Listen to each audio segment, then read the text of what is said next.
Today, we're going to be talking all about endometriosis. And honestly, if you're a woman with any reproductive health issues, you will likely benefit from this conversation. It's reported that 10 to 15% of women of reproductive age actually suffer from endometriosis. And that number is likely highly underreported because the only way to truly diagnose endometriosis is to go in and look inside with a camera. And because of that, endometriosis is often missed, and there are many women out there silently suffering. The truth is, the surgery to fix endometriosis does not eliminate symptoms for the majority of women, and especially not long term. And many women are left being told they have no hope and no solution for their pain and their ongoing symptoms. But that simply is not true. So today, I'm going to be telling you all about endometriosis. I'm going to explain what endometriosis is from both a Western and Eastern medicine perspective. I'm going to talk about the symptoms that come up and why they come up, what is happening in your body. I'm going to go over Western treatment options and why they just missed the mark and they honestly are just not good enough. I'll explain how Chinese medicine perceives endometriosis and the emotional connection to the root cause, and how with Chinese medicine, you can heal your symptoms of endometriosis naturally in 90 days. So let's dive in. So this topic of endometriosis is actually really meaningful to me because I am likely one of those women who suffered silently for many years with endometriosis, meaning I was never diagnosed, I never had the surgery, but for most of my life, I had extremely painful periods. And when I say extremely painful, I mean painful, excruciatingly painful. To the point where if I had to get out of bed, if I had to work, if I had to, live my life, I'd have to take very heavy medication just to be able to do normal things. I've given birth to 2 children naturally. And when I say the pain from my cramps were bad, I mean it. A lot of times they were worse than what contractions felt like. And I was never given a solution. I was really never given options except for going on birth control to mask the pain. And birth control didn't help. So they put me on birth control that I would get my period once every 3 months so that at least I didn't have to deal with the pain so often. But again, all that is doing is adding a Band-Aid to the problem.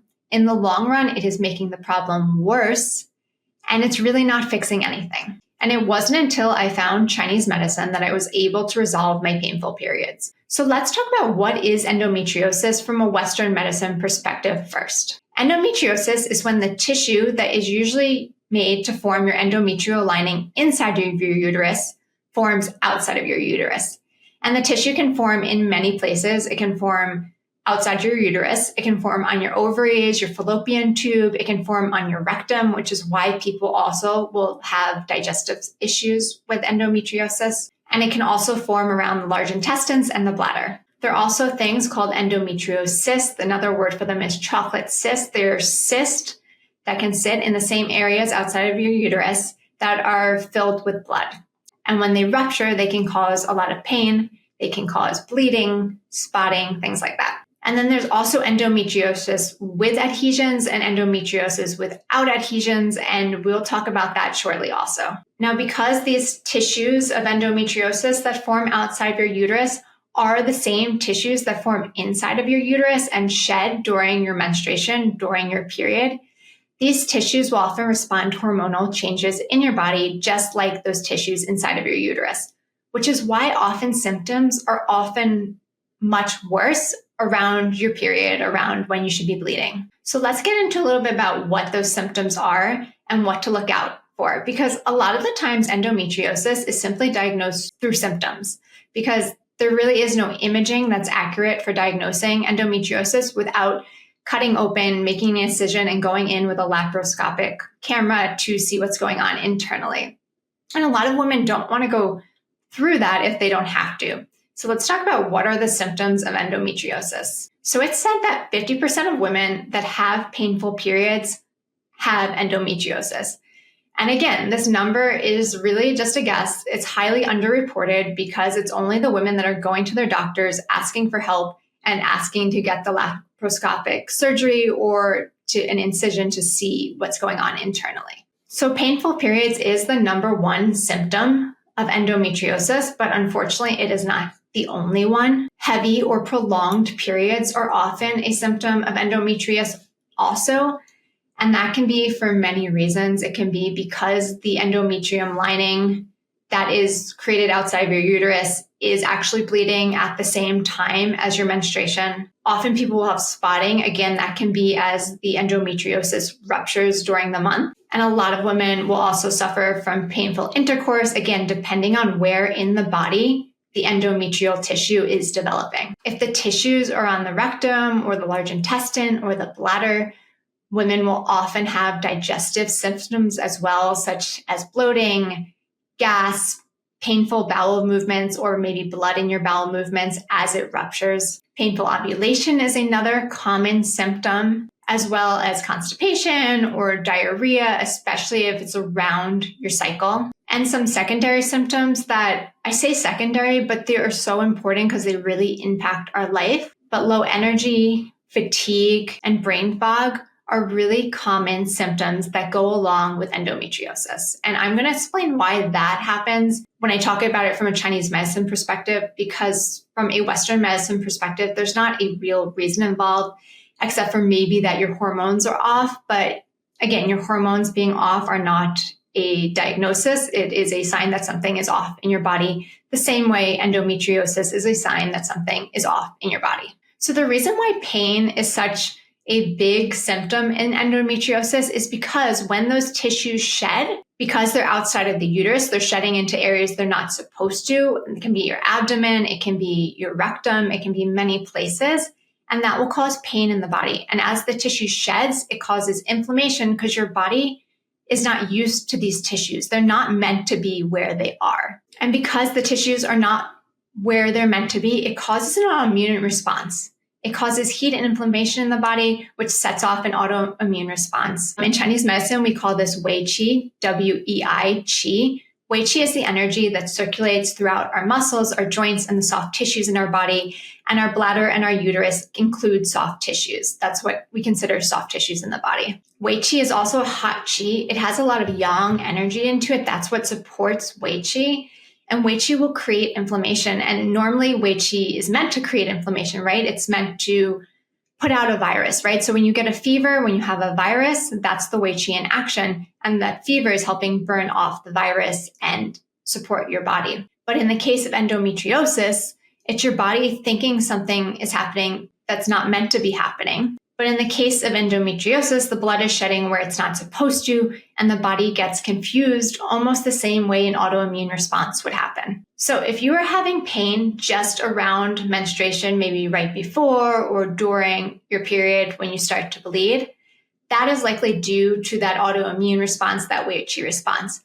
But if you are having pain throughout the whole month, that likely is a sign that you have scarring or adhesions on your uterus or your rectum, your fallopian tubes, anywhere around there. But if you're having pain throughout the month, that is likely a sign that you have adhesions or scarring going on. I just want to highlight these are some of the main symptoms, but women can suffer from many different symptoms across the board because every person is different and everyone will react to pathology differently.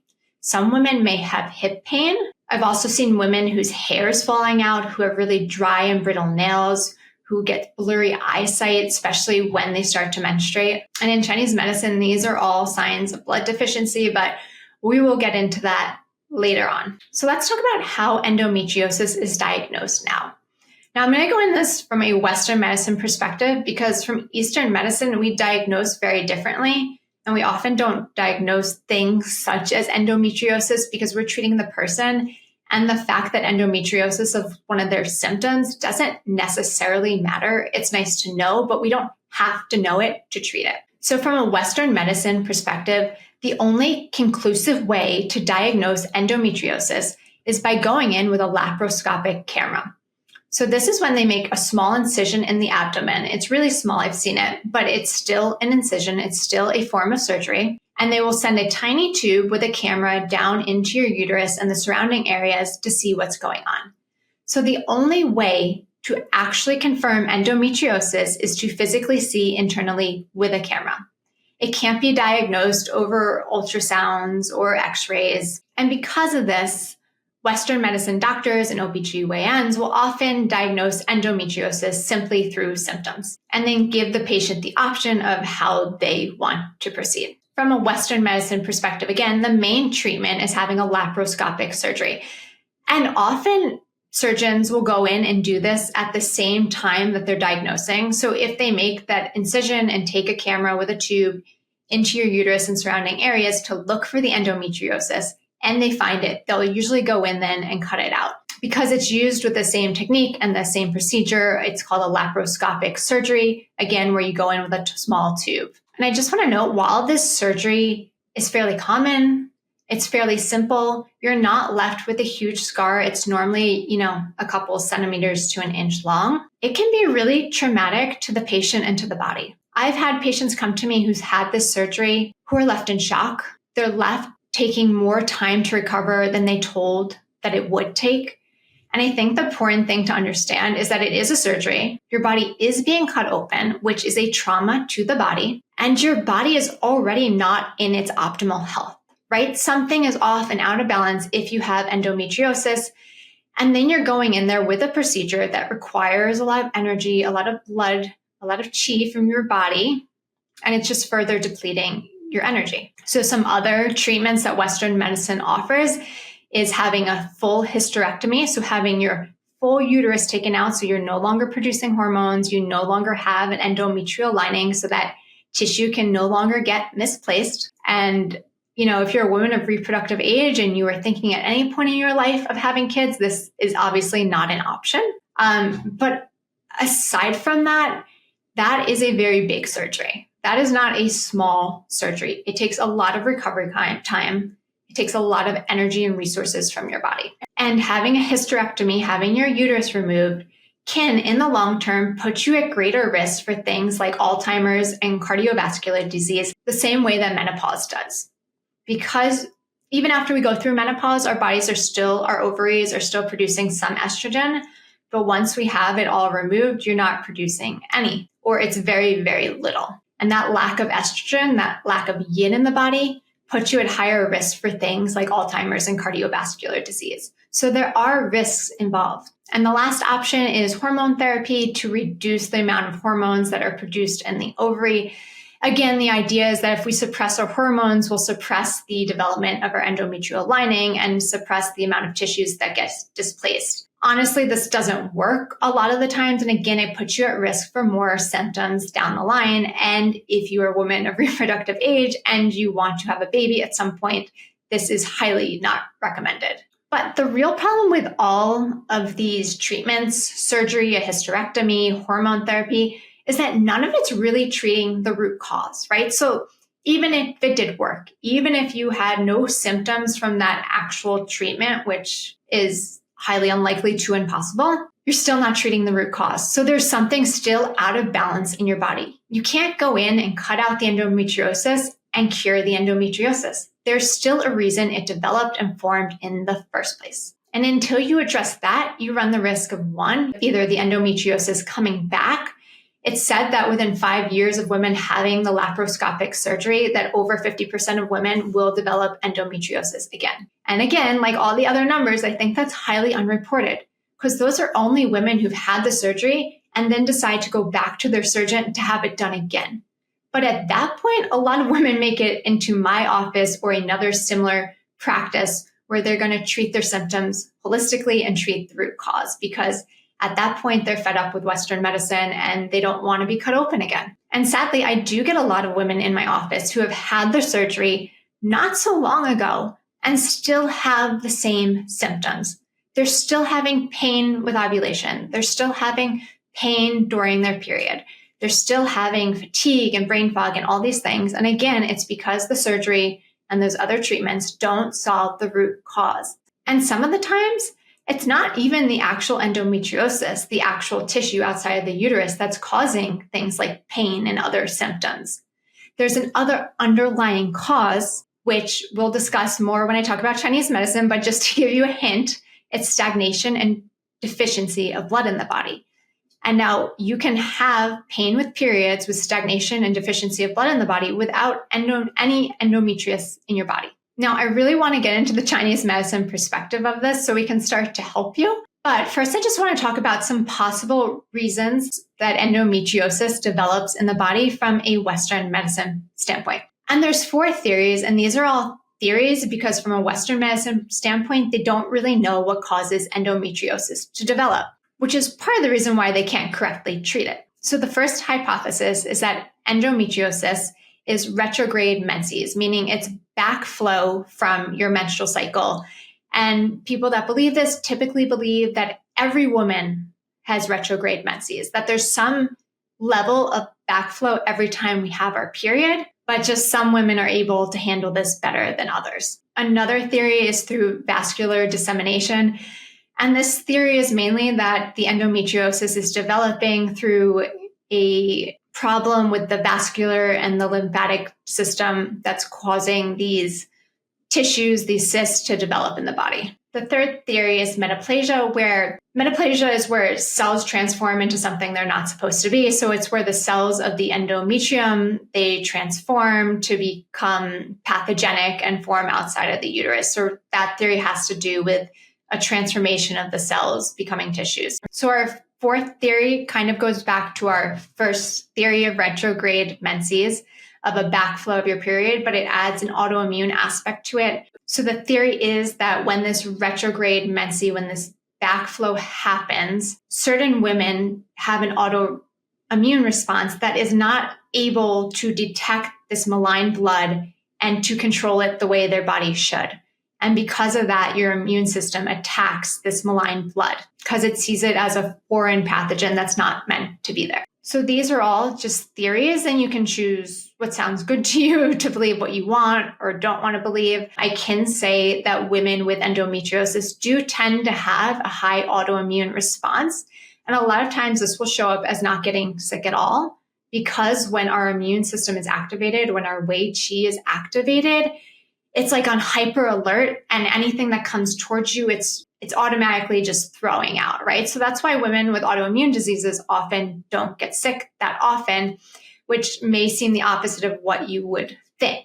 On the other hand, your immune system isn't acting where it's supposed to, internally supporting your organs, and instead you're creating a lot of inflammation internally. So treatments like surgery for endometriosis are not ideal because the endometriosis can still come back. And again, it's not hitting that root cause of underlying what's going on in your body, what's throwing your body out of balance. And things like a hysterectomy, which is very drastic and severe, or hormone therapy can set you up for more symptoms down the line, such as an increased risk for Alzheimer's disease, an increased risk for cardiovascular disease, and other hormonal symptoms such as hot flashes, insomnia, trouble sleeping, things like that. So that's the bad news, but here's the good news. Endometriosis can absolutely be reversed. And if anyone else tells you otherwise, please just run the other way. This notion that there's something going on in your body that's harming you and can't be reversed is just false. Your body is always trying to support you. And it doesn't always do so in a way that feels comfortable to us, to a way that we like, but our body's job is to keep us alive and as healthy as possible. And endometriosis is just another way our body does that. And I'm going to explain how it does that shortly. The truth is, endometriosis can be reversed in as little as 90 days with the right treatment. The problem with conventional treatments, Western medicine treatments, is that they are not looking at the root cause. And because they're not looking at the root cause, they actually don't even know what the actual root cause is. They can't treat it. And with Western medicine, functional medicine, and a lot of other allopathic and holistic medicines, the issue is that they're not looking at the energy involved with the root cause of the illness and disease in the first place. We are all energy beings, and we can't cure or reverse any illness or symptoms or put our body back into balance without addressing our energy, our flow of qi, and the balance within our body. So let's take a look at endometriosis from a Chinese medicine perspective. In Chinese medicine, on the surface level, we see endometriosis as a stagnation of blood in the body. We call it blood stasis, which can also include some phlegm, some heat, and sometimes some cold also. And don't worry, I will explain what all of those things mean. But I say at a surface level because that is still not the root cause, right? Blood stasis is what is happening in your body, but what is causing that blood stasis to begin with? Now, ideally, we always want our blood and our chi, our energy, running smoothly throughout our body, right? Running like a really vibrant, overflowing river. But blood stasis is when that blood gets too thick and starts to stagnate. And when it does that, it will form masses in the body, which can show up as endometriosis. It can show up as cysts. It can show up as tumors. And endometriosis specifically, it's the tissue of the endometrium that's forming outside of your uterus. And that tissue is a formation of blood. And that is obvious in things like chocolate cysts, which are cysts that are filled with actual blood in them. So blood stasis is kind of like an overflowing river that dries up a little bit and then you get a ton of mud poured into it. So it's no longer flowing freely. Now, when we talk about phlegm in Chinese medicine, because that's another word I throw out there, another way to say it is dampness in the body. And dampness is essentially mucus in our body. When we have, mucus in our throat or our nose, that's dampness. Things like diarrhea are usually dampness being relieved from our body. Dampness can also be heaviness, weight gain, just kind of like feeling heavy in your body. Those are all signs of dampness. And heat is a sign of inflammation, essentially. So in Chinese medicine, heat is what we call inflammation. And on the opposite of heat, we have cold, and cold constricts. And because cold constricts, it can often be a reason for pain in the body. But both heat and inflammation can cause heat in the body. And cold will cause inflammation as the body tries to warm up that cold. It produces too much heat in the body. So let's talk about why blood stagnates in the body, why blood stasis is formed in the first place. And often it can kind of be a catch-22. So when we don't have enough blood in our body to support the healthy flow of blood and chi, to support all of our organ systems, to support our menstrual cycle, which ultimately is in our body so that we can procreate and make another human. So our body does see that as an important factor. So when we don't have enough blood to do all these things, our blood will actually stagnate to help support us. It's a way of conserving resources in the body and sending those resources to where our body needs them. So often women with blood stasis that is from a deficiency, a lack of blood in the body, will also suffer things like thinning hair or hair falling out because our body doesn't really see hair as the most important thing to preserve. Our eyesight may get blurry, especially around menstruation. I've had cycles when during my period, my eyes will just go blurry for a few minutes for absolutely no reason. I don't wear glasses. My eyesight is perfect. But if I'm having a month where my blood is depleted, my vision will go when I'm menstruating. And it's like absolutely wild. And it will come back, luckily.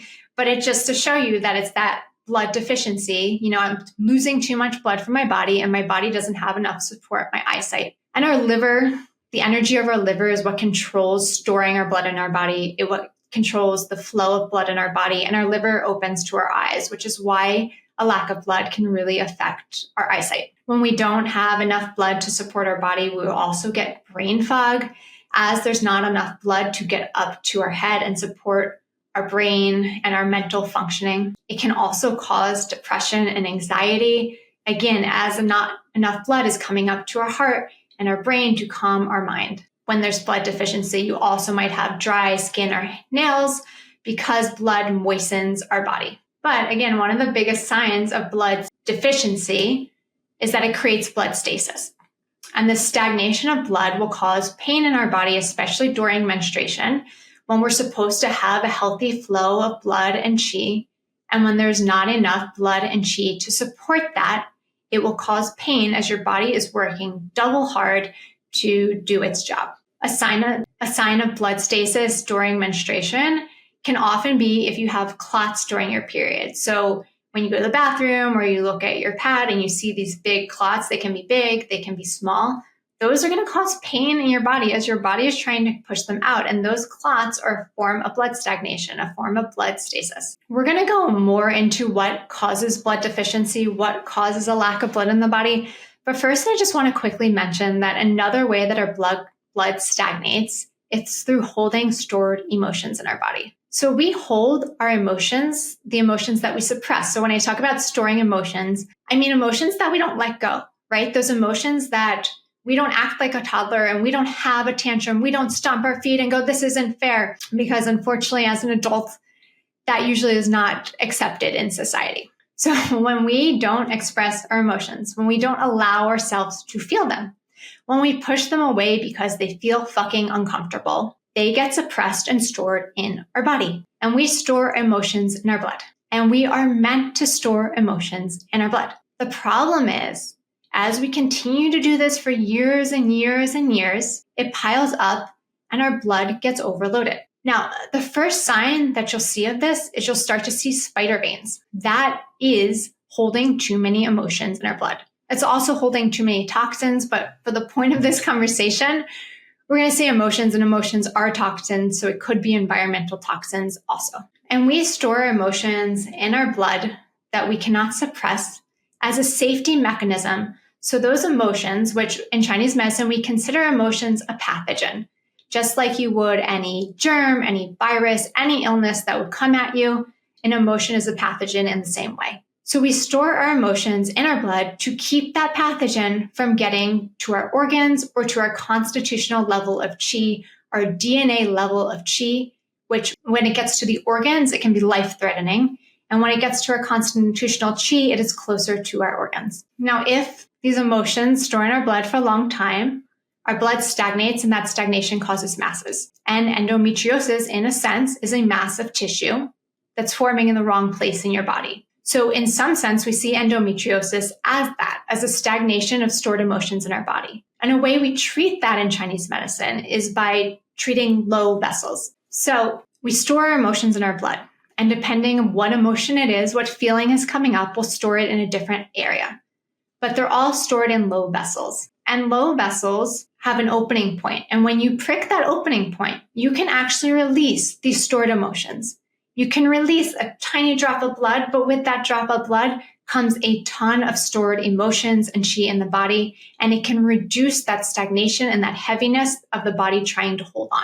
But as many of us were not raised with this concept or have acupuncture regularly or the right kind of acupuncture, because I should mention that TCM cannot treat this way. This is a form of classical acupuncture, which, go back into my stories. I think I mentioned this in my podcast on episode number 2 of how I got into Chinese medicine to explain the difference between classical medicine and TCM. But when we don't relieve the stored emotions in our blood, when we don't release those low vessels, they pile up and our blood can't handle it anymore. And so what happens is it goes deeper into our body, into our constitutional qi. Our constitutional qi is our DNA level of qi. It's where cellular change is made. It is the deepest level of energy in our body. It holds our prenatal essence, our prenatal nutrients, and it's also where postnatal essence, blood, qi, yin and yang are created. And when those emotions overflow the blood, one of the places they will go in our constitutional qi is a channel in the body called diami. And diami, D-I-A-M-I-A,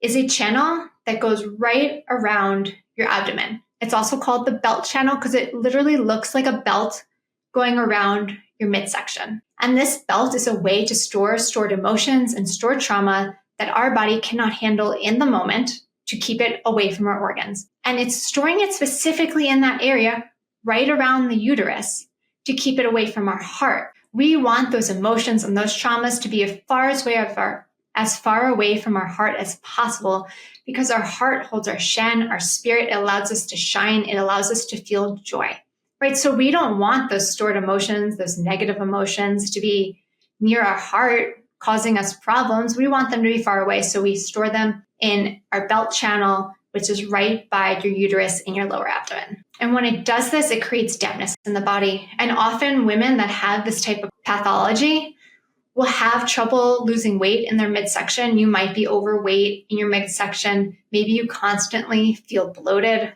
like you're always holding extra weight in your abdomen. But this dampness that is created also holds us down. It physically and energetically holds us down. It's a sense of heaviness. And also that dampness and that heaviness can create masses in the uterine area, such as tissues that form outside of the uterus. such as endometriosis. It can also form cysts, and I'm just mentioning that because I have noticed in my practice a lot of women that have endometriosis also have cysts. So we talked about earlier how 10 to 15% of women have endometriosis, and that is likely a highly deflated number. And the reason for this is because so many women were taught to suppress their emotions. And we learn this either through example from watching our mother or a caretaker suppress their emotions, or through outright being told we're not allowed to, right? Remember being a kid and throwing a tantrum in public. How did your caregivers react to that? Were you ignored, being shown that your feelings don't really matter? Or were you told to stop, to shut up, to move, that this was not allowed, showing that your feelings are not allowed to be expressed? Or maybe you didn't even feel comfortable enough to throw a tantrum. Maybe you energetically knew that that would not be allowed or accepted in your family. You know, I'll often have patients come to me, and when I ask about their childhood and specifically their mother, they'll tell me a situation, a tragic situation that happened, and they'll be like, but my mother was so strong. You know, I never saw her cry. She had it together. Why don't I have it together? And the truth is because your mother did not have it together. And I'm saying this as a mother. No mother has it together. You cannot lose a family member. You cannot lose a child. You cannot undergo any large traumatic experience and not have emotions. But you can express those emotions. And when you are a parent or you have a parent who suppresses those emotions, you are teaching that child, your offspring, that they are not safe to express their emotions. Because as a parent, you are your child's everything. And if you show them that you don't feel safe expressing emotions, that emotions aren't comfortable to you, how will they learn that emotions are comfortable to them? Another way this can form, not feeling safe to express your emotions, is constantly being denied your feelings as a child. And this can be done outright, like in some of the ways that I mentioned, being told that you're wrong, being told your opinions don't matter, being ignored in any sense of the way. But it can also happen through little things. And this is actually something I didn't learn until I was a parent and honestly didn't notice at all. But little ways that parents deny their child's feelings every day can add up over time. So let's say your child or you as a child just ate lunch, right? And then 10 minutes later, that child goes, "Mommy, I'm hungry." The mother's instinct, or at least mine, is to say, "You're not hungry. Like, come on, you just want a snack." But saying that is a denial of their feelings, right? Whether they're hungry or not, it almost doesn't matter. But they feel hungry or they feel the need to eat something. And when you tell them no, you are denying their feelings and telling them that they are wrong. The same thing happens when a child is really sad. Maybe they hurt themselves. Maybe they're not getting what they want. And you tell them it's okay. The thing is, to them, it is not okay. And that is instinct. I still say that to my child. I will still say you're okay. And obviously, I'm not meaning it as you're okay, your feelings don't matter. I'm saying it as okay, I'm here for you. But that's not always what the child feels. And most of us did not grow up with this advanced, gentle parenting that we have today. And most of us were put in some of these situations where we were consciously or subconsciously taught that we are not safe to express our emotions. And because of that, we have grown up into adults, into a society of adults, where it is not safe to express our emotions. Now, not every woman who doesn't express her emotions ends up with endometriosis. And there is a few reasons for that. One is everyone's body reacts differently.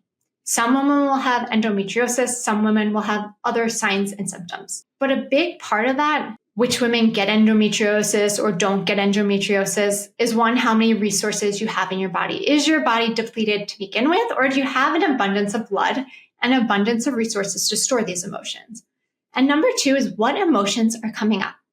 So the vessels, the channels that go to our lower abdomen, around our ovaries, around our fallopian tubes, our rectum, are often related to fear and worry. Fear, worry, and trauma. And trauma is a big one that we're going to get into. But if the feelings that are constantly coming up for you are related to fear and worry, it is likely that those emotions over time will get stored around our uterus and can show up as masses such as endometriosis. And often from that fear and worry will be a root emotion, a core belief of not feeling safe. And I want to probably get into this more with trauma, but I'm just going to mention it here. A feeling of not feeling safe is often something we learn as a child.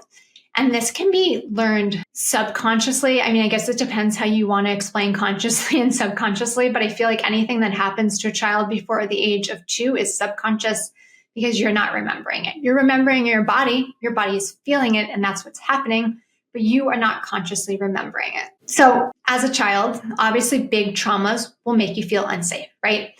Being sexually abused, physically abused, things like that. But there's other smaller traumas that happen. Parents constantly yelling all the time. That doesn't feel good in a child's body. That makes you feel unsafe. Parents whose emotions are erratic. You never know what you're going to get from your mother or father when you go up and talk to them. Are they going to be nice to you or are they going to yell at you? It's kind of like that bipolar reality where you never know what you're going to expect. That makes you feel unsafe in your body and will also tend to make you a person that needs to control situations. Other ways that feeling unsafe can form in our body, in our subconscious, is through birth trauma. And unfortunately, birth trauma is just something that happens a lot. We don't give birth today the same way we did thousands of years ago. And in some ways, it has advanced us, right? We have saved a lot of mothers and children from that, and that is wonderful. But at the end of the day, for routine birth, it can cause harm also. But in general, a C-section will be a traumatic birth, both to the mother and the child, as the child is not coming out to this world the way that they're expected to, right? Usually, the first contact with that child is with a surgeon with gloves in a bright, cold room, where this baby is used to being into your womb, your warm womb, where the only person that they know is their mother. And then they're extracted into this environment that is different, it's strange, and they're not with anyone they know. And in a lot of cases, this is life-saving and it's wonderful, but I just have to mention that it is a birth trauma. But birth traumas can also be reversed, so I just want to say that also. I think birth traumas can be different to different children, depending on how sensitive they are. In Chinese medicine, we say cutting the umbilical cord too soon is birth trauma, as the baby's not getting that attachment out in the real world for a long time. If a child's removed from their mother, so if a baby has to go to the NICU, that can cause birth trauma because it causes a separation from the mother to the baby. But when I say birth trauma, I really mean it can be a lot of things. Because my firstborn, my son, I had a natural delivery. It was in a hospital, but it was in a dark room in a hospital. And it was quick. And I still feel that my son underwent some sort of birth trauma. He is a sensitive soul. I think that might have something to do with it. And he came into this world very quickly. It was not a long labor. He shot out. I think it was shocking to his body and his system. And the cord was cut earlier than I'd wanted to because of the hospital rules. And I wish I knew better at the time, but it is what it is. So even my child, who was born during a natural delivery, I believe has some inkling of a birth trauma. So it is a common theme that I see among women, among my patients. And I feel like for a second I forgot what I was talking about, but any trauma that happens in our early years in our life and through birth can cause this feeling of disconnection and this feeling of not feeling safe. So when we store emotions and we store trauma in our body, over time our blood gets depleted as a safety mechanism, like I mentioned, to support your body. And then over time, as we don't have enough blood to fully support the functioning of our organs in our body, our blood will stagnate and cause blood stasis, which causes things like endometriosis. But I want to talk more about stored trauma, because the reason a lot of women have blood deficiency leading to stasis is from having stored trauma in our body. Trauma is extremely depleting to your resources, specifically blood. So I gave some examples of early childhood trauma, birth trauma, parents that argue big traumas, sexual and physical abuse, but there are other traumas that we come into either in our early years or throughout our lives. And all trauma, I'm going to caveat this a little bit, but all big trauma will immediately go to our constitutional level of Qi, our Yuan Qi, Y-U-A-N, and it will sit there to protect us, right? But smaller traumas over time, like I mentioned, will bypass our blood level and get stored in our core level, our constitutional level of Qi, our Yuan Qi. So let's talk a little bit about that Yuan Qi and what it is. So from a Chinese medicine perspective, the Yuan Qi, our constitutional Qi, that DNA level, core level of Qi is stored in our 8 extraordinary channels. Now, some people might call them the 8 extra channels. I like calling them the 8 extraordinary channels because they are absolutely extraordinary. The 8 extraordinary channels first develop when we are in utero.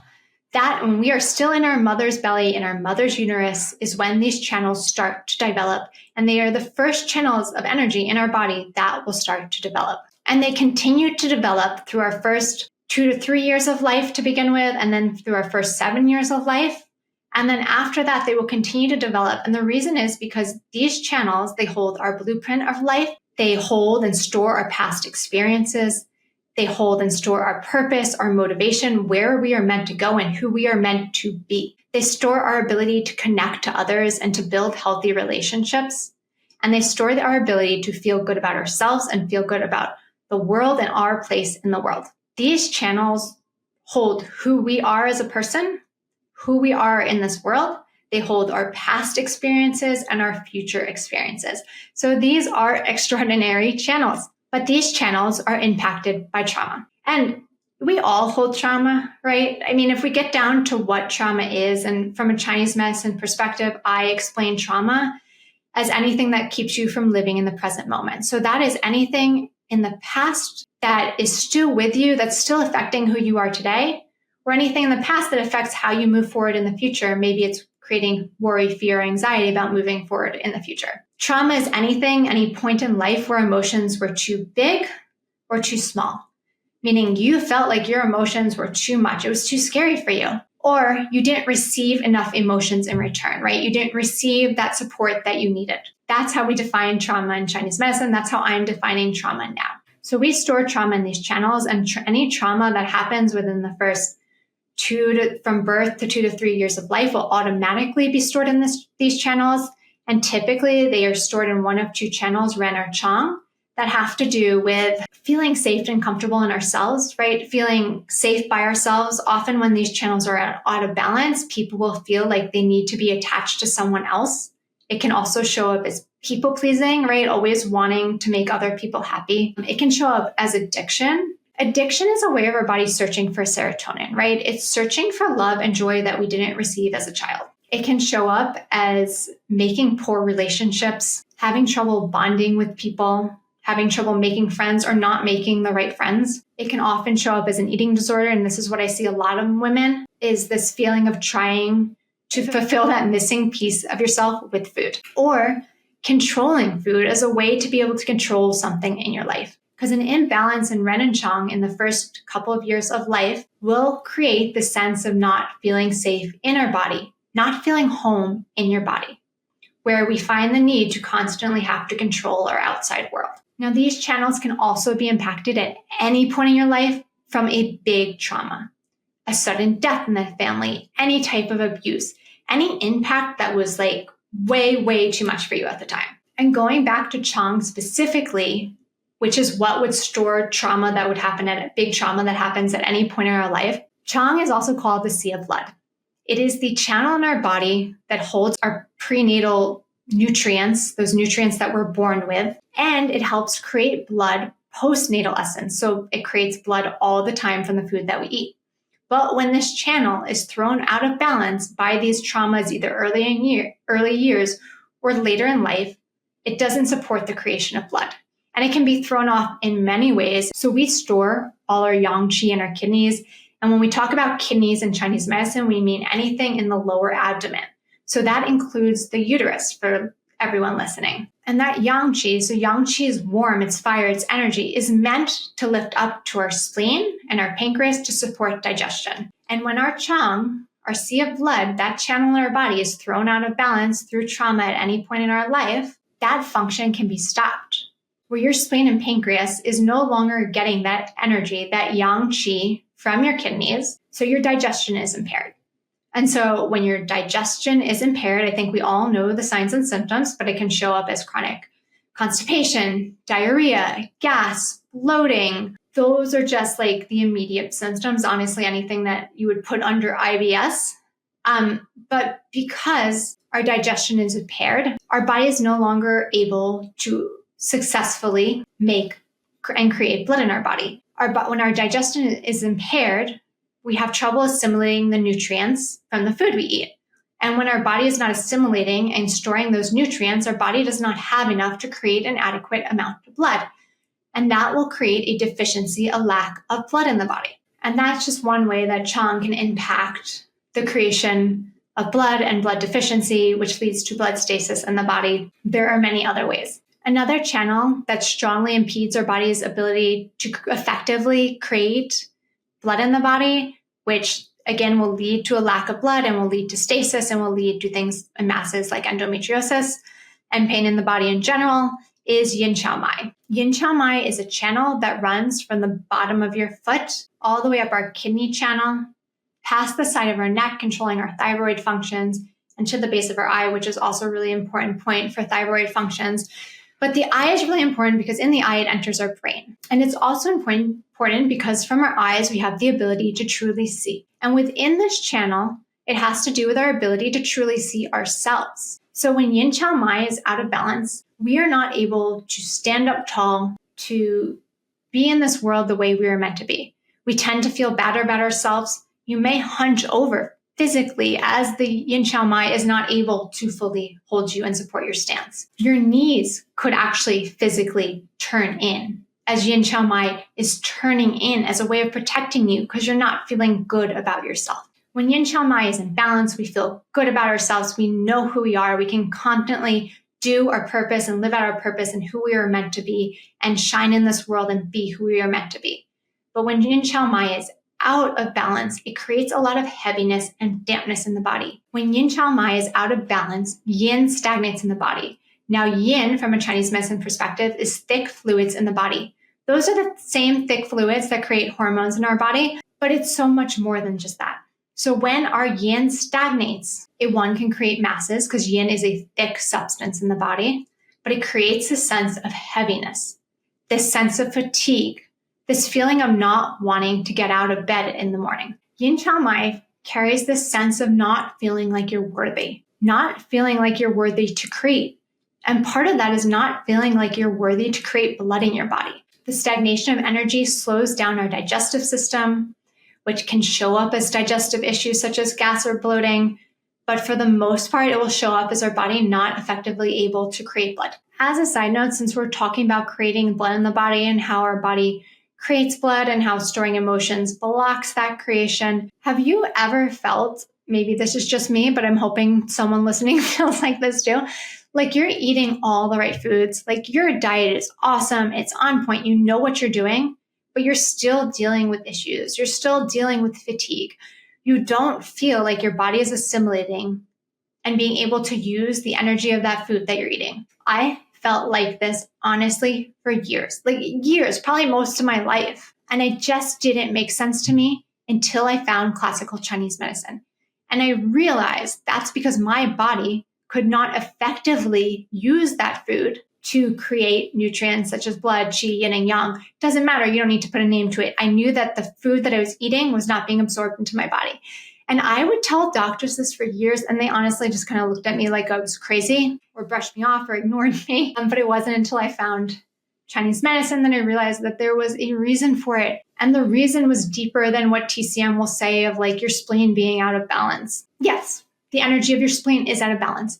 But it's the why is the energy of your spleen being out of balance. And for me, that came back to both a Qigong and a yin qiao mai, a sea of blood and feeling good about yourself, imbalance in my body that started from when I was young. So supporting those channels and supporting that energy helped reverse that so I could strengthen my digestion and the food that I was eating could actually do something to support my body. So to tie this all back together, endometriosis is from a stagnation of blood, which is caused by a depletion of blood the majority of times. But either way, all of that is typically caused by storing too many emotions or too much trauma in our body for too long, which again, side note, is why endometriosis will often get worse as you get older because you continue to store these emotions in your body for even longer. So let's get to the most important point.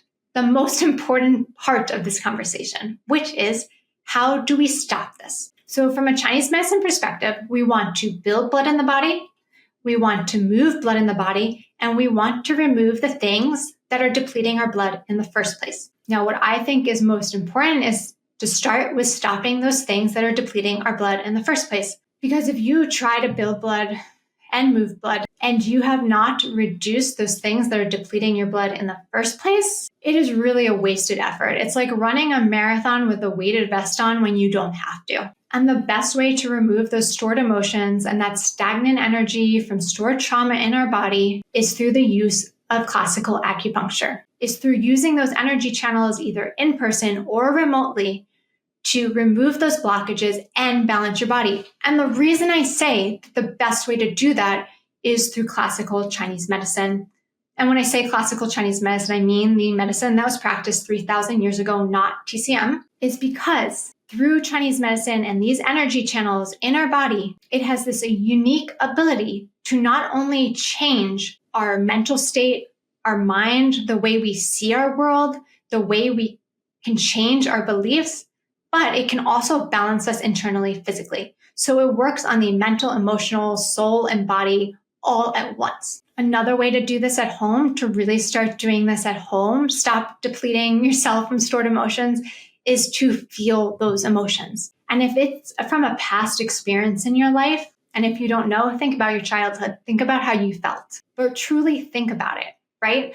A lot of us had really wonderful childhoods. We didn't all have a lot of big trauma, but there are usually some stored traumas in the family that get passed down through a lineage that are then given to you either physically or emotionally. So think about this and journal about this. Journal about your childhood. How did you feel? And see what emotions come up. And when those emotions come up, allow yourself to feel them.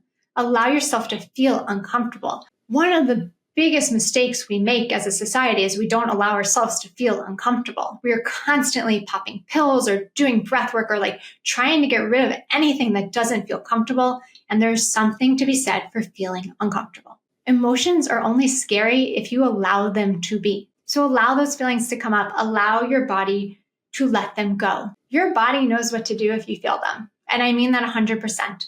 If you allow yourself to really feel that feeling, it will exit your body. You will not hold on to it forever. But when you try to store those emotions, you will hold on to them forever. And so just to quickly add some other things that are depleting blood that everyone can do at home and fix today are things like coffee, alcohol, cold foods and drinks are a big one because they stagnate our digestion, they burn out our digestive fire, and it makes it really hard to digest the food that we're eating. Spicy foods is a big one. I personally think spicy foods every once in a while is okay, but if you're a person that's addicted to spicy foods and you have a lot of inflammation in your body, I would stop. Intense exercise.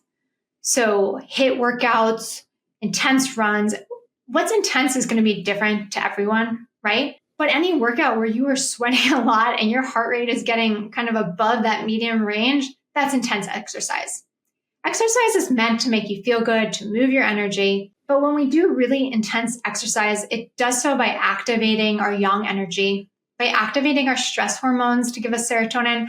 And that is a very depleting way to feel good. So you want to move your body lightly.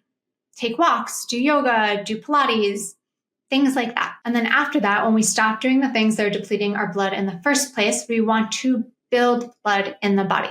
And we can build blood through the use of the energy channels in our body, through acupuncture and remote healing, and through food. Now, if you do have an imbalance in your body from trauma from early years in your life, it can be really hard to build blood in your body with food without any energy work because your body is out of balance and isn't able to assimilate that food. But if your body is in balance, you've done the energy work, you want to focus on things like red meat. You want to focus on saturated fat, cooked leafy greens, most red foods. So I really like to have a big bowl of cooked raspberries, cooked, not cold, almost like a soup. That's really wonderful for building blood. I eat red meat almost daily. The key is not to eat big amounts. I have 2 to 4 ounces. I don't have 16-ounce steaks. I try to eat grass-fed and organic when possible, and I do recommend doing that if it's available to you. From a vegetarian standpoint, cooked leafy greens are wonderful. Lentils, beets, black beans, red beans, kidney beans, things like that. And once we build blood, we also need to move blood. So we do that by eating our food warm and cooked. That automatically will help to move the blood in our body. But we also want to cook with warming spices. So not spicy spices like pepper, but things like cumin, paprika, turmeric, ginger, cinnamon, all of those are really warming and moving spices. And then we can also move blood through light exercise, like I mentioned, like Pilates, walking. Qigong is actually a really wonderful movement for this as well. Any type of non-intense martial arts practice actually is really wonderful for moving your energy and moving blood. I should also mention, I forgot to mention this in step 1 of removing things that are depleting your blood, but it's also really important to reduce stress and overwhelm and anything in your life that's causing you stress, overwhelm, and anxiety. And a big part of that will be going back to reducing past traumas, to relieving those past traumas and emotions from our bodies, because it's those past traumas that are creating beliefs, that are creating emotions in our bodies today, right? It's those beliefs that we are attaching to, that we developed early on or through some big trauma, that creates our reality today and creates that stress and trauma that's going on in the present moment. So as you start to remove the stuck and stagnant energy in your body from stored trauma and stored emotions in the body, and as you start to build up blood in your body and start to move blood in your body, some of the first signs and symptoms that will start to happen first, because people often want to know a sign that they're on the right track, is honestly that you will just feel good. Like something will change in your life. And that's going to be different for everyone and everyone's situation. But like an opportunity might open up for you. You may realize that something you were doing just didn't make sense. You might feel more open to the world. That's a big one. I feel like most of my patients just come in with a different energy, feeling more open to the world, feeling lighter. Usually women will start to sleep better, right? Because as we have enough blood and yin to ground our mind, we're not as anxious, not as many thoughts are running through our mind, and we're able to sleep better. Another question I often get is how to heal those secondary symptoms from endometriosis, such as low energy, chronic fatigue, pelvic pain, and brain fog. And the answer is in this whole episode. It is by building blood in your body. Those are all secondary signs of a lack of blood in your body, whether you have endometriosis or not. So when you build blood by the steps that we went over, by reducing traumas in your body, realigning your energy and building blood through food and diet and energetics, that will help those symptoms. When you have enough energy to support your body, you will feel energetic, you will feel good. And when we reduce that stuck trauma and the emotions in your body, that will lift a huge weight off of you. Now, many women want to know how endometriosis affects fertility and your chances when you're trying to conceive. Now, I'm going to say this, but please take it with a grain of salt. I'm just going to tell you this is statistics so that you have them, but then throw them away. 30 to 40% of women with endometriosis have trouble conceiving. On the flip side, that means 60 to 70% of women with endometriosis do not have trouble conceiving. So let's stick with that. The issue with having endometriosis and trying to get pregnant is not just the endometriosis. It's that there is imbalance in your body causing that endometriosis, right? So that is usually from a stasis and lack of blood in your body. And what your body needs to conceive to support the growth of another human is a lot of blood and qi and energy in your body. Your blood volume literally needs to double when you get pregnant to support a growing human in your body. So if you're already at a deficiency, if you already have a lack of blood and you're needing to build blood in your body, that can hurt your chances of getting pregnant. And I'm saying can because it doesn't always. I've seen wild things in my practice. I've seen women get pregnant with crazy cycles, horrible pain, with cycles longer than 30 days. I got pregnant with my first child. I had painful periods and my cycle was longer than 30 days. I had a 35-day cycle when I got pregnant. So I say take this with a grain of salt, but also use it to your advantage, right? I always recommend taking 3 to 6 months before you want to conceive to align your body. This not only will increase your chances of getting pregnant, it will take away that stress from it when you do try to get pregnant, and will also make it so that you have a healthier pregnancy, that you feel better during pregnancy, during delivery, and after birth. And the last question that I got that I want to answer is to talk about hip pain related to endometriosis. So hip pain and tightness related to endometriosis obviously could be due to the placement of the endometrial tissue. It could be due to scarring or adhesions, but the fact that there's tightness also along with it makes me think that it's not, that it has more to do with the blood deficiency in the body. So we store emotions, trauma, and pathogens in our joints. And our hip joints is one of those first joints. Our knees and our hips are the kind of one of the first joints. And it takes a lot of blood to store those emotions, those traumas, those toxins in our joints. And as we start to deplete our blood, we deplete our ability to hold them there.